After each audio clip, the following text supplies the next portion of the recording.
আজকের দিনে এসে একটা ব্যবসা শুরু করে মাসে 50,000 থেকে 1 লাখ টাকা আয় করা একদমই কঠিন না যদি আপনি বুঝতে পারেন আপনার কোন জিনিসটা বিক্রি করা উচিত। জাস্ট কোন জিনিসটা এখন বিক্রি করা উচিত এবং কোন জিনিসটা আমি বিক্রি করব না, এই ডিসিশনটার উপরে ডিপেন্ড করে আপনার বিজনেস মাসে 10 টাকাও ইনকাম করতে পারে, 10 কোটি টাকাও ইনকাম করতে পারে। আমাদের পোর্টফোলিওতে যে 14-15টা কোম্পানি আছে, একদম ফার্স্ট গ্লোবাল থেকে শুরু করে হোয়াইট ক্লাউড থেকে শুরু করে ফারিঘর থেকে যা যা আছে সব কিছুতে আমরা এই জিনিসটাই বোঝার চেষ্টা করি যে এই সময় মার্কেটে কোন জিনিসটা আমরা বিক্রি করব এবং কোন জিনিস আমরা বিক্রি করব না। এবং আজকে আমি আপনাদেরকে এটাই শিখাবো যে কোন জিনিস বিক্রি করব এইটা কিভাবে ডিসাইড করব। চলুন শুরু করা যাক। আচ্ছা, ব্যবসা জিনিসটা আসলে কি এটা তোমরা সবাই মোটামুটি জানি, তাই না? আমি কাউকে একটা প্রোডাক্ট বা একটা সার্ভিস দিচ্ছি, বদলে সে আমাকে টাকা দিচ্ছে। এই ট্রানজাকশনটা যে হচ্ছে এটাকেই তো ব্যবসা বলে। তাই প্রোডাক্ট ব্যবসা এবং সার্ভিস ব্যবসা দুইটা কমপ্লিটলি ডিফারেন্ট ব্যবসা। সার্ভিস ব্যবসা নিয়ে আমরা আজকে অত কথাবার্তা বলবো না, জাস্ট আমি আপনাদেরকে জানাই রাখি যে সার্ভিস ব্যবসা দুই ধরনের হয়। এক নম্বর হলো আমি একজনকে এমন একটা সার্ভিস দিচ্ছি যেই সার্ভিসটা সে নিজেও করতে পারে কিন্তু তার সময় নাই বা সে করতে চায় না দেখে সে করতেছে না। ফর এক্সাম্পল, আমি বললাম যে ভাই আমি আপনার বাসা ঝাড়ু দিয়ে দিব। আমি জানি যে আপনি নিজেও আপনার বাসা ঝাড়ু দিতে পারেন কিন্তু হয় আপনি দিতে চান না, আপনার সময় নাই, অথবা আপনি চান যে আপনার ওই সময়টা অন্য কোনো একটা কাজে আপনি ব্যয় করবেন এবং ওই জন্য আপনি আমাকে হায়ার করতেছেন আপনার বাসা যেন আমি ঝাড়ু দিয়ে দিই। এই টাইপ জিনিস, যেই টাইপ জিনিসে আমি যাকে সার্ভিস দিচ্ছি সে নিজেও ওই জিনিস করতে পারে কিন্তু সে করতে চায় না, এরকম সার্ভিসের সাধারণত ভ্যালু কম হয়। আরেকটা এক্সাম্পল হইতে পারে অর্গানিক সোশ্যাল মিডিয়া। আমার ক্লায়েন্ট নিজেও জানে যে সে নিজেও ফেসবুকে পোস্ট দিতে পারবে কিন্তু সে দেয় না, কারণ তার সময় নেই। সে আমাকে হায়ার করলো, আমি যেন তার হয়ে দিয়ে দিই। এগুলো সাধারণত লো ভ্যালু সার্ভিস। সো হ্যাঁ, ঝাড়ু দেওয়া এবং আপনার ফেসবুকে আমি প্রতিদিন পোস্ট করবো, দুইটা সেম টাইপ সার্ভিসই। আরেক ধরনের সার্ভিস আছে যেগুলো অ্যাকচুয়ালি আপনি যাকে দিব সে পারে না। এমন না যে তার সময় নাই দেখে সে করতেছে না, তার যদি অনেক সময় থাকতো তাও সে পারতো না, কারণ তার ওই স্কিল সেটটাই নাই। আমি হয়তো তাকে একটা অ্যাপ বানাই দিব, আমি হয়তো তাকে একটা মার্কেটিং স্ট্র্যাটেজি বানাই দিব, আমি হয়তো তাকে একটা কঠিন এআই অটোমেশন সেট করে দিব, এমন একটা কিছু যেটা সে জানে তার দরকার কিন্তু তার ওই নলেজ বা এক্সপিরিয়েন্স বা এক্সপার্টিস নাই ওই জিনিসটা করানোর জন্য। এই টাইপ সার্ভিসেস বেটার, কারণ এই টাইপ সার্ভিসে আপনি অনেক টাকা চার্জ করতে পারেন। যাই হোক, আজকে আমরা সার্ভিস বিজনেস নিয়ে কথা বলবো না। সার্ভিস বিজনেস নিয়ে যদি আপনারা চান আমি কথা বলি, আমাকে কমেন্টে জানাবেন, আমরা আরেকটা ভিডিও বানাবো এটা নিয়ে। আমি যদি চাই একটা প্রোডাক্ট বিজনেসে যেতে, যেখানে আমি একজনকে একটা এরকম জামা দিব, বদলে সে আমাকে টাকা দিবে কারণ তার জামা দরকার এবং এই ট্রানজাকশনটার কারণে আমি টাকাটা পাবো, এই ধরনের একটা প্রোডাক্ট বেসড বিজনেসে যদি আমি যেতে চাই তাহলে আমি কিভাবে যাব? আমরা সবাই একমত যে আমাদের সবচেয়ে গুরুত্বপূর্ণ কাজ ঠিক করা বা বোঝা যে আমি আসলে কি দিতে চাই। আমি কি তাকে অ্যাকচুয়ালি জামা দিয়ে টাকা নিব, নাকি আমি তাকে মাইক দিয়ে টাকা নিব, নাকি আমি কলম দিয়ে টাকা নিব। বাংলাদেশে আপনি দেখবেন অনেক গুরু আছে যারা উইনিং প্রোডাক্ট কিভাবে খুঁজে বের করতে হয়, সিক্রেট ফর্মুলা কি বেচবেন এটা আমি আপনাদের খুঁজে বের করে দেবো, এই রিসার্চ করে ওই রিসার্চ করে, এরকম অনেক কোর্স টোর্সও আছে। কিন্তু বিষয়টা আসলে এত সিম্পল না। প্রোডাক্ট নিয়ে আপনি যদি ব্যবসা করতে চান তাহলে আপনার প্রথম কাজ যেটা, সেটা হলো ফিগার আউট করা যে আপনি আসলে একজন ক্লায়েন্টের কি প্রবলেম সলভ করতেছেন। ধরেন কথার কথা, আমি যদি ঠিক করি যে একজন কাস্টমার একটা বই কিনবে, তারপরে আমার কোম্পানি এই বইটা তার বাসায় পৌঁছায় দিবে, আমি অ্যাকচুয়ালি কি প্রবলেম সলভ করতেছি ওই কাস্টমারের জন্য। এই ক্ষেত্রে আমি যে প্রবলেমটা সলভ করতেছি এই প্রবলেমটাকে বলে কনভিনিয়েন্স বা আরাম বা সময় বাঁচানো। সো রকমারি কিন্তু অ্যাকচুয়ালি বইয়ের ব্যবসার ভিতরে নাই, রকমারি আছে কনভিনিয়েন্স ব্যবসার ভিতরে। ওই লোকটা, যে লোকটা ঘরে বসে রকমারি থেকে বা অন্য কোথাও থেকে একটা বই অর্ডার দিচ্ছে এবং তারপরে বই তার বাসায় পৌঁছায় যাচ্ছে, সে বাসা থেকে নিচে নেমে নীল খেতে যায় বা অন্য কোথাও যায় সেম বই কিনতে পারে। সে কিনে না কেন? তার কারণ তার সময় বাঁচানো জরুরি এবং তার কনভিনিয়েন্স ফ্যাক্টরটা বাড়ানো জরুরি। আবার ধরেন এরকম অনেক বিজনেস আছে আমরা জানি, যেসব বিজনেস যা বেচে, ধরেন চায়না থেকে কিছু ইম্পোর্ট করে বেচতেছে, আমেরিকা থেকে কিছু ইম্পোর্ট করে বেচতেছে, ওগুলা কিন্তু আমি চাইলে আমার বাসার থেকে নিচে নেমে দোকানে যাই কিনতে পারবো না। ওনারা কিন্তু শুধুমাত্র কনভিনিয়েন্স বেচতেছে না, ওনারা কনভিনিয়েন্সের সাথে অ্যাভেলেবিলিটিও বেচতেছে। ওনারা এমন একটা জিনিস বিক্রি করতেছে যেটা আমার জন্য কনভিনিয়েন্টও ওনাদের কাছ থেকে কিনা, আমার সময়ও বাঁচতেছে, আবার একই সাথে অ্যাভেলেবিলিটিও শুধু ওনাদের কাছেই আছে, অন্যদের কাছে নাই। আমি চাইলেই দোকানে যাই বা থার্ড আরেকজনের কাছে যাই ওই সেম জিনিস কিনতে পারবো না। আমাদের 1 নাম্বার রুল হলো আমরা অবশ্যই এমন প্রোডাক্ট সিলেক্ট করব যেই প্রোডাক্টের কনভিনিয়েন্স ফ্যাক্টরও আছে এবং অ্যাভেলেবিলিটি ফ্যাক্টরও আছে। আমি যেটা করি এই স্টেজে, যখন আমি এখনো এক্সপ্লোর করার চেষ্টা করতেছি যে আমি কোন জিনিসটা বেচবো, আমি আমার কম্পিউটারে যাব, আমি chinasource.com.bd ওপেন করব, যেটা হলো চায়না থেকে কোনো একটা কিছু ইম্পোর্ট করা আমার বাসায় পৌঁছায় দেওয়ার একটা প্ল্যাটফর্ম, এবং আমি এখানে রাফ জিনিসপত্র সার্চ দিব বোঝার জন্য যে এই জিনিস নিয়ে আদৌ আমি আগাবো নাকি আগাবো না। সো ফর এক্সাম্পল ধরেন আমি ব্যাকপ্যাক লিখে সার্চ দিলাম জাস্ট বোঝার জন্য যে আমি ব্যাকপ্যাক নিয়ে আদৌ আগাবো নাকি আগাবো না। সো সার্চ দিলে chinasource.com.bd আমাকে বিভিন্ন অপশন দেখাচ্ছে যে এই ব্যাগের দাম 1059 টাকা, এই ব্যাগের দাম 1253 টাকা। আমি যদি এটা ক্লিক করি আমি দেখতে পাচ্ছি যে 750 টাকা হইল প্রত্যেক কেজির ওয়েট ফি, অ্যাকচুয়াল প্রোডাক্টের দাম 1253 টাকা। যদি আমি একটা অর্ডার দিই, যদি আমি 200-র বেশি অর্ডার দিই তাহলে 1210 টাকা হয়ে যাবে এক একটার দাম, বাট আমি কখনোই শুরুতে একটা প্রোডাক্ট 200 পিস অর্ডার দিব না, আমি সবসময় 5, 10, 15, 20 এরকম অর্ডার দিব এবং বাকি বিস্তারিত আমি এখানে দেখতে পাচ্ছি যে আনুমানিক ওজন কত হবে ইত্যাদি ইত্যাদি। এই জিনিস আমি এই কারণে ওপেন রাখতেছি আমার সাইডে, কারণ আমি বোঝার চেষ্টা করব যখনই আমার মাথায় একটা রাফ আইডিয়া আসবে যে এই প্রোডাক্ট আদৌ ইম্পোর্ট করে আমি একই সাথে দুইটা জিনিস অ্যাভেলেবিলিটি ফ্যাক্টর এবং কনভিনিয়েন্স ফ্যাক্টর দুইটাই ফুলফিল করাতে পারবো নাকি। আপনি যখন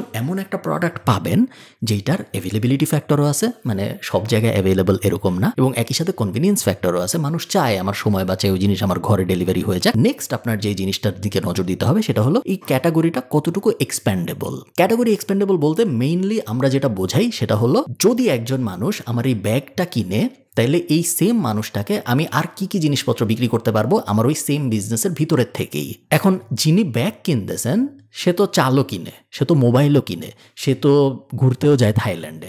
তার মানে কি এই যে আমার বিজনেসের ভিতরে যিনি আমার কাছ থেকে ব্যাগ কিনলেন তাকে আমি থাইল্যান্ডের ট্রিপও বেচবো, তার আমি চালও বেচবো, তার আমি ডিমও বেচবো না। ক্যাটাগরি এক্সপ্যানশন বলতে আমরা বোঝাই সেম ক্যাটাগরির ভিতরে ভার্টিক্যালি আমি আর কি কি জিনিসপত্র বেচতে পারি, এটা ডিপে যায় আর কি কি বেচা সম্ভব। একটা অপশন হইতে পারে রিলেটেড প্রোডাক্টস দেখা। আমি নিচে নুনে আসলাম এবং আমি দেখতে পাচ্ছি যে আরো অনেক রকমের ব্যাগ আছে যেগুলো আমি দেখতে পারতেছি যে হ্যাঁ কেউ যদি ওই ব্যাগ কিনে তাহলে চান্স আছে সে অন্যান্য ব্যাগও কিনতে পারে, বা তাকে যদি আমি আরো 15-20টা অপশন দিই তাহলে খুবই ভালো হয়। সো আমি ব্যাগের ভিতরেই আরো কি কি ভেরিয়েশন আছে ওইটা একটা অপশন হতে পারে আমার। আরেকটা অপশন হতে পারে যে আমি এখন আর ব্যাগের ভিতরেই থাকবো না, আমি কোনো একটা এআই এ চলে যাব এবং তারপরে আমি এআই এর কাছে যা বলবো আমি বিজনেস ব্যাকপ্যাক এখান থেকে কপি করলাম এবং জেমিনের কাছে এসে আমি বললাম যে I sell men's business backpack on my website, what other products I can sell on my website which the same customers might buy. Gemini এখন আমাকে জ্ঞান দিচ্ছে যে কেবল অ্যান্ড চার্জার অর্গানাইজার আমি বেচতে পারি, আমি পাওয়ার অ্যান্ড কানেক্টিভিটির বিভিন্ন জিনিসপত্র বেচতে পারি like travel adapter, power bank, তারপরে আমি বিজনেস অ্যান্ড ট্রাভেল গিয়ারে চলে যেতে পারি, toiletry and grooming bags, interesting. আমি slim folding padfolio type জিনিসপত্র বেচতে পারি যেগুলো হলো ডকুমেন্ট অর্গানাইজার, এবং ডেস্ক এসেন্সিয়াল জিনিসপত্র আমি বেচতে পারি যেমন executive pen set, leather bound notebooks. So আমি ফর এক্সাম্পল এখান থেকে লেদার বাউন্ড নোটবুক আবার কপি করলাম, কপি করে আমি আবার ওই chinasource.com.bd তে চলে আসলাম, এসে আমি এখানে লেদার বাউন্ড নোটবুক লিখে সার্চ দিয়ে দেখবো যে আদৌ কোনো কিছু সামনে আসে নাকি যেটা আমার মনে হয় ওই সেম ইউনিভার্সেই আমি সেম মানুষের কাছেই বেচতে পারি। সো যে আমার ওই ব্যাগটা কিনছিল, আমি ধরে নিই একজন কিনছে, সে কি এখান থেকেও কিছু কিনবে, একটা চান্স আছে যে সে এখান থেকে এই নোটবুকটাও কিনতে পারে, হ্যাঁ 61 টাকা, তার উপরে আমার আবার ইম্পোর্ট করলে ওয়েটের খরচটা বসবে। সো এই জিনিসটা কি মেক সেন্স করে? আমি এভাবে 5টা 10টা 15টা প্রোডাক্টের একটা লিস্ট করব যেই প্রোডাক্টগুলো আমার সেম ইউনিভার্সের ভিতরে থাকবে। এমন যদি হয় আমি ক্যাটাগরি এক্সপেনশনের রিসার্চ করতে যাই দেখি যে না এরকম আর কোনো প্রোডাক্ট আমি পাইতেছি না, ওই একটা প্রোডাক্ট পাইছিলাম, ওই একটা প্রোডাক্টই, এর বাইরে আর কোনো প্রোডাক্ট নেই যা ওই সেম কাস্টমারকে আমি বেচতে পারি, সেই ক্ষেত্রে আমি ওই বিজনেসটা নিয়ে আর আগাবো না। নেক্সট আমরা যে জিনিসটা করব সেটা হলো বোঝার চেষ্টা করা যে আমার এই প্রোডাক্টটা নিয়ে যদি আমি একটা বিজনেস লঞ্চ করি তাহলে এই বিজনেসের এক্সিস্টিং কম্পিটিটর কারা কারা হবে। এক্সিস্টিং কম্পিটিটর যদি কেউ না থাকে তার মানে এটা হইতে পারে যে ওই বিজনেস নিয়ে আগানো উচিত না, কারণ ওই বিজনেস নিয়ে আগেও অনেকে আগানোর চেষ্টা করছিল এবং তারপরে তাদের বিজনেস ফেল করছে, তারা অফ হয়ে গেছে। এক্সিস্টিং কম্পিটিটর না থাকা কিন্তু একটা খারাপ সাইন। হ্যাঁ, এটা একটা ভালো সাইনও হইতে পারে যে আপনি এমন একটা কিছু বাইর করছেন যেটা দুনিয়ায় আগে কেউ জানতো না, আপনি বাইর করছেন এবং আপনি লঞ্চ করতেছেন বাংলাদেশে, এই প্রোডাক্ট আগে আর কখনো কেউ আনে নাই, এটা হইতে পারে। এর হওয়ার চান্স অনেক কম, চান্স হওয়ার এটাই বেশি যে আগেও অনেক মানুষ চেষ্টা করছিল, তারা অ্যাকচুয়ালি পারে নাই। সো আপনি তো মানে আহামরি কোনো কুতুব না যে আগে কেউ পারে নাই আপনি পারবেন। সো আমরা ধরে নিব যে যদি কোনো কম্পিটিটর না থাকে তাহলে ওই বিজনেসে না ঢোকাই ভালো। অ্যাট দ্য সেম টাইম এটাও সত্য যে কম্পিটিটর যদি অনেক বেশি থাকে তাইলে ওই বিজনেসে না ঢোকা ভালো, কারণ কম্পিটিটর যত বেশি তার মানে হলো আপনি তত বেশি মানুষের সাথে কম্পিট করতেছেন। এবং আমরা সোজা বাংলায় কমন সেন্সে বুঝি যে 2 জনের সাথে লড়াই করা সহজ নাকি 500 জনের সাথে লড়াই করা সহজ। অবশ্যই 2 জনের সাথে লড়াই করা সহজ। তো এমন যদি হয় যে এমন একটা বিজনেস আমি বেচতে যাচ্ছি যেখানে অলরেডি 500 জন একই জিনিস বেচে, ওই বিজনেসে আমি ঢুকবো না। কিন্তু আমি যদি এমন একটা বিজনেস দেখি যে হ্যাঁ 3 জন বেচে আরো বা 7 জন বেচে আরো, তাহলে আমি হয়তো ওই বিজনেসে ঢুকবো, কারণ 7 জনের সাথে আমি মারামারি করতে পারবো। নেক্সট খুবই গুরুত্বপূর্ণ এই জিনিসটা ফিগার আউট করা যে আমার বিজনেসে আমি কিভাবে ভ্যালু অ্যাড করব। কারণ মনে রাখবেন যদি আপনি আপনার বিজনেসে ভ্যালু অ্যাড করতে না পারেন সেই ক্ষেত্রে আপনার মারামারি হবে কস্ট নিয়ে, এবং কস্ট নিয়ে মারামারিতে কখনো কেউ জিতে না। দিন শেষে যে সবচেয়ে কম দামে বেচতেছে সেও জিততেছে না, কারণ তার প্রফিট মার্জিন খুবই কম।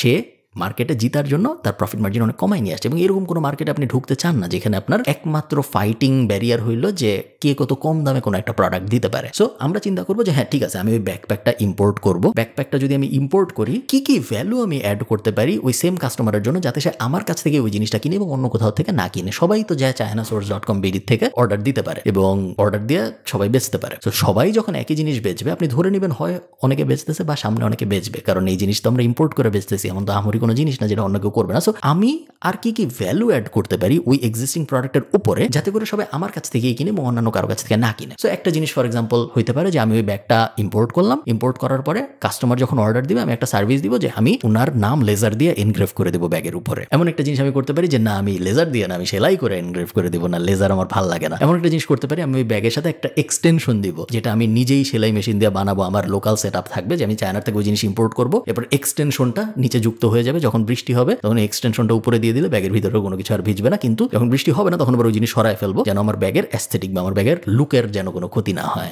আপনি চিন্তা করে বের করবেন যে আপনার ভ্যালু কি হবে, বাট এরকম যেন না হয় যে আমি এখান থেকে বেচছি তারপর আমি এখানে আবার ফেসবুক অ্যাড দিয়ে বিক্রি করে দিচ্ছি। আপনি চিন্তা করে বের করবেন যে আপনার ভ্যালু এডিশন কি হবে, কিন্তু কখনোই যেন এরকম না হয় যে আমি এখান থেকে ইম্পোর্ট করছি 10 টাকা দিয়ে, এখন আমি এটা বিক্রি করতেছি 100 টাকায়, মাঝখানে আমি আর কোনো প্রোডাক্ট ইমপ্রুভ করি নাই। এরকম যদি হয় যে আমি প্রোডাক্ট ইমপ্রুভ করতেছি না, শুধু আমি এখান থেকে আনতেছি এখানে বেচতেছি, ওই বিজনেস আপনি কখনোই বড় করতে পারবেন না।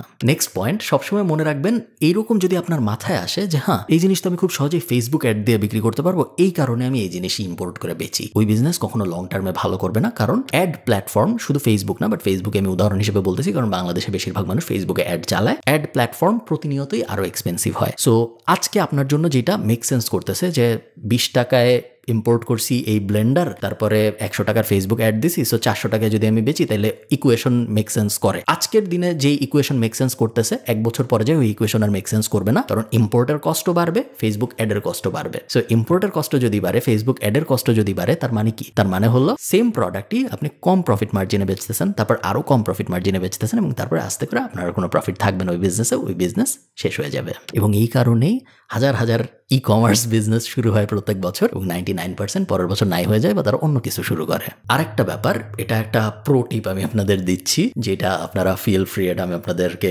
গিফট করলাম এই প্রো টিপটা।